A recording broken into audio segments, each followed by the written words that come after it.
মর্মান্তিক পথ দুর্ঘটনা। বোলপুর পৌরসভার 10 নম্বর ওয়ার্ডে মকরমপুরে পথ দুর্ঘটনায় মৃত্যু হয়েছে 25 বছরের পিঙ্কি ঘোষের। বোলপুর শহরে মর্মান্তিক পথ দুর্ঘটনা।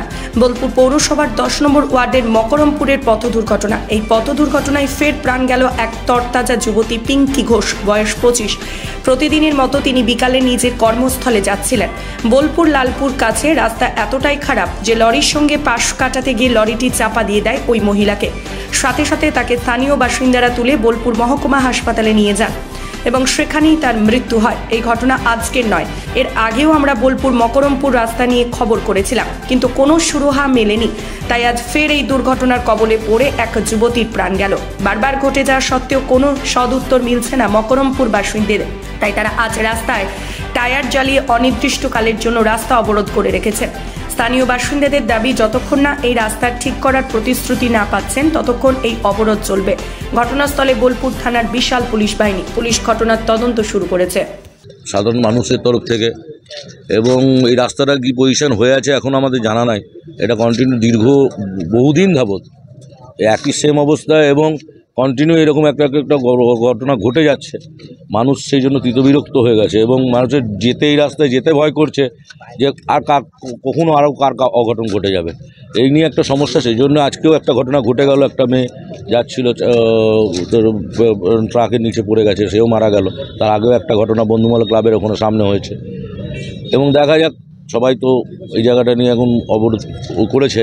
এই প্রশাসন থেকে কি আমাদের আশ্বাস দেয় কবে কি হবে।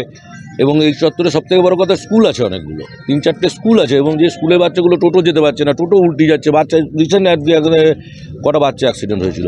দেখা যাক কী হচ্ছে। প্রশাসনের সব স্যাররা এসছেন, আমরাও আছি। এখন দেখা যাক কী হচ্ছে। আজকে তো মানে এইটা প্রথম দুর্ঘটনা নয়, এরকম দুর্ঘটনা আগেও অনেকবার হয়েছে মকরমপুরে, ঠিক আছে। আজকে একটা মহিলার অ্যাক্সিডেন্ট হয়েছে। বৈকাল দিক করে মহিলাটা সাইকেলে করে যাচ্ছিলেন, যেতে যেতে এই পুলটা ওঠার মুখে লরির সাথে অ্যাক্সিডেন্ট এবং মেয়েটার অবস্থা খুবই সিরিয়াস। হসপিটাল নিয়ে যাওয়াতে মেয়েটা পুরোপুরি মারা গেছে আমাদের কাছে এখন যা খবর এসছে। এবার ঘটনা হচ্ছে এই রকম করে আমরা কত সহ্য করব, এরকম করে কত সহ্য করব। বারবার করে এইভাবে অ্যাক্সিডেন্ট হচ্ছে আর মানুষ মরে যাচ্ছে এক এক করে। মানুষের জীবনের কি কোনো দাম নেই? আগের বারও এরকম করে আর একটা মৃত্যু হয়েছিল, তখন আমরা এরকম করে অবরোধ করেছিলাম। আমাদেরকে এসে আমাদের চেয়ারম্যান সাহেব, আমাদের সবাই এসে আমাদেরকে প্রতিশ্রুতি দিয়ে গেছে যে রাস্তাটা হয়ে যাবে কিছুদিনের মধ্যে। আজকে এই রাস্তার 3 থেকে 4 বছর ধরে সেম কন্ডিশন হয়ে রয়েছে।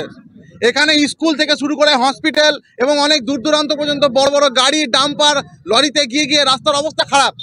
এবং স্কুল থাকাকালীন বাচ্চারা স্কুল যেতে পারে না ঠিক করে। রাস্তা দিয়ে একটা ডাম্পার যাবে, সাইডে একটু জায়গা নাই, রাস্তা খাল, বাচ্চারা হাঁটবে কোন দিকে? তাহলে এইগুলো তো প্রশাসনকে দেখা উচিত। আমাদের একটাই দাবি যে এই রাস্তাটা দীর্ঘদিন ধরে এরকম অবস্থায় হয়ে রয়েছে। এই রাস্তার একটা ফাইনাল ডিসিশন, কবে রাস্তা কোন দিন কোন তারিখ থেকে শুরু হবে আমাদের লিখিত ডিএম সাহেব না দিলে আমরা এই অবরোধ তুলব না আজকে এখান থেকে। এবং এই রাস্তা নো এন্ট্রি থাকবে। বড় বড় ডাম্পার, ওভারলোডের গাড়িগুলোকে পার করে দেওয়া হচ্ছে দিনে রাতে, কোনো টাইমিং নেই, যখন মন তখন গাড়ি চলে যাচ্ছে ওভারলোডের। এখানে মানুষের জীবনে কোনো দাম নেই, কোনো দাম নেই। আমরা কি কোনো মানুষের বাচ্চা নই? এই রাস্তা বন্ধ থাকবে এবং শুধুমাত্র কোনো নেতা মন্ত্রীর কথা আমরা শুনবো না।